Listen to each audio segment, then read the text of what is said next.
है कि एक बार ठाकुर जी श्यामा सखी बन करके गए।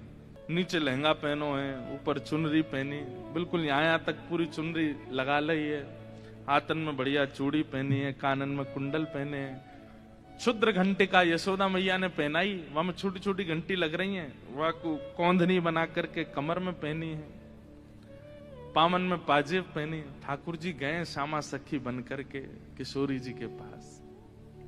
श्यामा सखी कैसे? ठाकुर जी ये विचार करके गए, मैं जाके किशोरी जी के मन की देख के तो आऊं, ये मेरे सामने तो प्रिय प्रिय बोले मोए, मेरे बिना ही मोए मेरे बारे में कहा बोले, मैं एक बार सुन के तो आऊं। बरसाने में प्रवेश कियो, सबरी गोपी के आहा कैसी मनोहर चाल है, नेक सी गोपी कैसी मटक मटक के चल रही है। अरे सखी तू कौन की लाली है? ठाकुर जी तेज तो हैं बोल में जो पूछे तू कौन की लाली, बोले तेरी हूं, भूल गई। अरे बड़ी चपड़ चपड़ बोला है। बरसाने में द्वार पर जाकर के सखीन से बोले मुझको भीतर जान दो। सखी बोली कौन हो तुम? बोली मैं श्यामा सखी हूं। कहां ते आई हो? बोले पास के गांव नंदगाम ते आई हूं, और मुझ किशोरी जी ते बहुत जरूरी बात करनी है, मुझको मिलवाओ। ठाकुर जी भीतर गए। सखीन ने बोली बोले भानु बाबा के पास जाओ, शिकायत आदि करनी है, कोई न्याय चाहिए तो वहां जाओ, ये किशोरी जी के पास आवे के लिए नहीं है।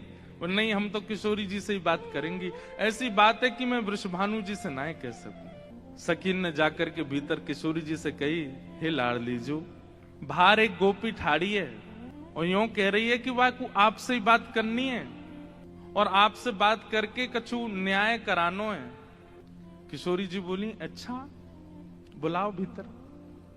आहा ठाकुर जी बढ़िया चुनरी पहन करके, ये गजगामिनी सी चाल, एक तो चाल ही ठाकुर जी की टेढ़ी मेढ़ी, ऊपर से सखी बन करके और ज्यादा बनावटी चल रहे हैं, तो इतने प्यारे लग रहे हैं।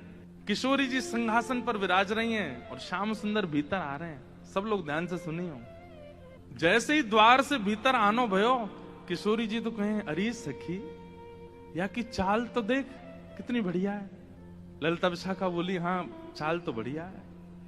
अरे देखियो या की कमर कैसी सुंदर लग रही है। ललिता विशाखा बोली श्री जी आपको पहली बार कोई सखी पर मोहित रहते हुए देखो हमने। आप तो सदा प्रियतम श्री श्याम सुंदर पे ही मोहित रहे में, लेकिन आज पहली बार। अरे पतो ना या की चाल ढाल और जो जो अंग या के दिखाई दे रहे हैं, ऐसे घूंघट पकड़ी चल रही है, यहाँ से भुजा दिख रही है, नेक नेक थोड़ो उदर भी दिखाई दे रहा है, थोड़े थोड़े चरण भी दिखाई दे रहे हैं, जो जो अंग मुंह को दिख रहे हैं ना इतने प्रिय लग रहे हैं कि मैंने ऐसी प्रिय स्वरूप तो पहले देखो नहीं है। और किशोरी जी कहने ललिता तू मेरी एक बात सुन। बोल कहा ये जो भी बात करे वो सुन लेंगे, फिर वाक्य बाद याकू अपने सखी समाज में ले लियो। मुख बड़ी भारी है, अभी आपको मुख नहीं दिखो, मुख मैं तभी यहाँ पे मोहित है गई हूं। विशाखा जी बोली नहीं रुक जाओ, आन तो दो, बात तो होने दो। किशोरी जी आज जैसे ठाकुर जी को देख के हो जाती है वैसी हो गई है, एक सखी को देख। स्वयं पर भरोसा नहीं हो रहा है किशोरी जी को कि मैं ऐसी क्यों है रही हूं।